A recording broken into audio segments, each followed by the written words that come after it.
Hi YouTube, welcome back to my channel. I thought I'd do a foundation video today, and it's really a cheat copy of one I saw on Michelle Wang's channel about a month ago when she adapted the palette tag, eye palette tag video that everyone was doing a few months ago, and I did that and it was really fun, and I have to say it was one of my most watched videos. So I thought I would do it for foundations. There's a bunch of questions. Some of them don't adapt that well to foundations, but it lets us have a look at my foundation collection at the moment. So the first category is newest foundation. And there are two candidates for that. Let's clear some of the dross out of the way. These two from Guerlain and Dior, I bought at exactly the same time a couple of weeks ago because I wanted to try some new foundations. I'm going to talk about the Guerlain one in another category in a minute. So just focusing on Dior, this is the Forever Skin Glow that someone recommended for me from Dior. It's nice, and I think it's nice at the level of its price point, which isn't super expensive, but certainly isn't particularly cheap either. I think it's about 38, just under 40 quid, about £37, I think I paid for this. I would call it a light to medium coverage. It's quite liquidy. What I like about it is it, oh, bit of a big blob there, works well with my pore situation. My major foundation coverage issue is that I have a lot of enlarged pores around the base of my nose and in the crease of my chin, and I find that a lot of foundations really highlight that, particularly if I don't wear a good primer. This one doesn't. It lasts really well. It doesn't break down too much, a little bit over the day.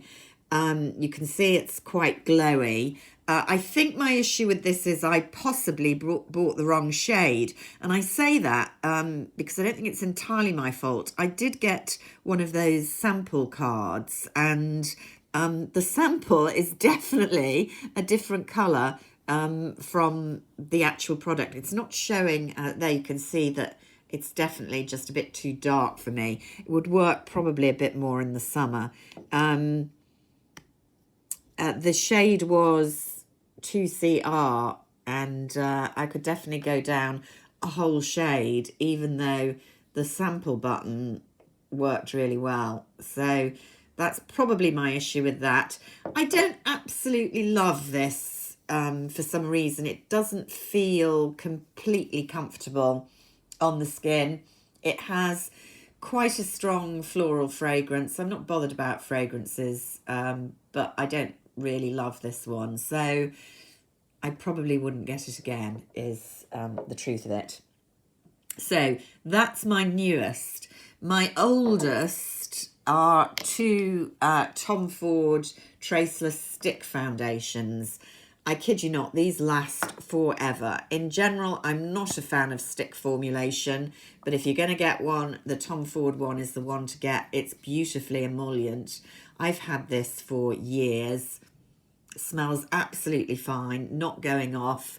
I tend to use it, particularly if I'm wearing a lighter makeup, around those problem areas of the pores on the chin and the nose, because it doesn't highlight.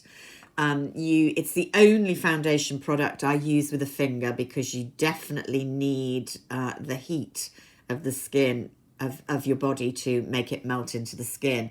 Now you can see that one's looking a bit dark. I have two colours because I'm between the two. That is the darker of the two, Fawn, which I tend to use more in the summer, and I've also got Pale Dune, which is this one. If I roll it back, you can see that's how much I've used in literally years, and There is so much product left. Of course, if you're using it all over the face, it wouldn't last as long. These are expensive. They're about £65, something like that. So you have to know you're going to use it and love it. I can use these instead of a concealer in some areas. They work very well in high humidity, or if you're going to be sweating, basically, as your makeup foundation. Definitely for dry skin, you can't be doing with this if you've got greasy skin. So it's a slightly niche foundation, but of its type, really good quality. Do beware with Tom Ford foundations. I've been caught before. The names don't always equate to the same shade in different foundations. So Pale Dune in the stick is not necessarily the same as Pale Dune in other formulations. Really confusing and slightly annoying. Most expensive. I haven't got a super expensive foundation, amazingly for me, on the go at the moment. I think probably my most expensive on the go is Tom Ford's Traceless Perfecting SPF 15. This is about 60 something pounds, so around the same as the sticks. Here I've got it in 13 buff. It's a really nice foundation. Love the nice hygienic pump action that twists up and down. Very well pigmented. Works well with my pores, although I would tend to use my Tom Ford primer just around those areas. Nice foundation, medium coverage. All the Tom Ford foundations I've used are good.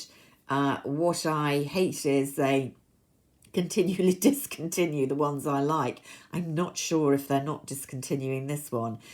In terms of price point, the most expensive is their Shade and Illuminate foundation, which I do want to get. But I'm definitely not going to get it sight unseen, so it's going to have to wait until I can go and test out on a counter. That's coming in at over £100, so I don't want to make any mistakes with that one. Most affordable, easy peasy, The Ordinary. Do incredibly cheap foundations. I know a lot of people are fans of their skin products. I have mixed feeling about the skin products, largely because I find them incredibly confusing to develop a regimen with them. But less well known is that they do some makeup products. I didn't know, just saw these on Cult Beauty. So cheap, decided to get two because I wasn't sure which colour. Both of them actually work well for me. They're about £6, and they're good foundations. They're good foundations, period, let alone for that price. They're really well pigmented for a cheap foundation, because that's usually the thing that goes with cheaper foundations. So you have to use far more of it. I see people slapping on great quantities of foundation on YouTube videos. It really, really shouldn't be necessary. A decently pigmented foundation should be a tiny little dot, you know, on kind of 4 areas of your face, and then blended out, not great kind of 3-4 pumps full. Shouldn't be happening, and that's what leads to kind of cakiness appearance. You definitely only need a tiny bit with The Ordinary, because they're well pigmented. I think what you lose in it is the kind of emollient. They don't feel as nice and as weightless as some of the more expensive foundations. And this formulation is not particularly dewy, so I add a kind of luminizer. I use the By Terry one just to add a bit more glow, but you can easily do that. So for the price point, I really would recommend these. And the other nice point about it is I think you do need different coloured foundations, different shades really, according to season, because your complexion does vary over the year, and possibly for occasions as well. And at £6 a bottle, you can afford to have several of these. So yeah, good, affordable. Worth the hype. I'm squeezing this new Galan Parure Gold into this category. I don't think it is hyped very much, so it is really a squeeze, but I wanted to say good things about this foundation because I absolutely love it. Again, it's quite a pricey one, around the £60 mark, and I'm not sure you're getting a huge amount of product for that. Can't actually easily see. The thing I do and I don't like about it, obviously the gold bottle is gorgeous. It looks lovely on your counter. It protects the foundation inside from light degradation. It's heavy, so it's not going to be brilliant to travel, but it means you're not knocking it off the counter all the time. But you can't see how much you've used of it. Just so you can see, ordinary pump. I like this much more than the Dior one that I bought at the same time. I seem to have got two lots there. You can see how one's oxidised. It's the same one. Partly because it's a better colour match, but mainly because it just feels much more silky, moisturising, and yet not too heavy on the skin. It's a beautiful, creamy, but easy to blend foundation if you can get it in a good colour match for you. The shade range, again, like a lot of the French brands, is not particularly brilliant, particularly if you are olive or dark skinned. But I think I would definitely get this again. Really nice. Quite a strong fragrance. Not the violet Guerlain fragrance of meteorites, but a floral fragrance, not dissimilar to the Chanel fragrance. Loving it at the moment. Not worth the hype. I decided to show this as not worth the hype. I don't know if it is hyped much. I bought it because I saw a couple of videos in which people said of cheaper foundations it was fantastic. The Revlon Colour Stay Normal Dry, supposedly lasting for 12 hours. It absolutely doesn't. It's watery. You do need quite a lot to get some coverage. I found it oxidizes quite a lot and is a bit patchy within a few hours. It's a cheap foundation and it behaves like a cheap foundation. I'm just astonished that there are several videos out there on YouTube saying how fantastic it is. They must be sponsored. The real hyped range that I haven't got at the moment to show you, that I personally don't think is worth the hype, is Armani. I think I did a video of their Neo Nude, which was quite hyped in the summer, including by my beloved Michelle Wang, and I absolutely trust her, so she obviously did like it. I hated it. It completely showed up my pores, even with a good primer. Didn't feel nice, didn't look nice. I don't get the Armani hype on foundations at any event. Most unique, easy for me, the Chanel Le Beige Eau de Teinte. I've talked about these a lot. They're a very water-based coverage. Feel fantastic in hot weather when you just need a your skin but better look. You're not getting amazing coverage from them, although obviously if you've got problem areas you could touch up with a bit of concealer, but they do make your complexion look refreshed and enlivened, and they feel fantastic. The major disadvantage, as I see it, is no SPF in themselves because of the water base, and because of the water base I do feel that they kind of wipe off your SPF underneath, if that makes sense. So I do have some misgivings about that, given that one is going to wear them, or I would wear them in hot weather.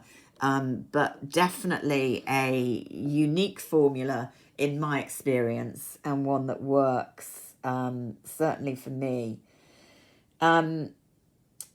The favourite is Tag is favourite from favourite brand, but By Terry isn't my favourite brand overall, but this is my favourite foundation.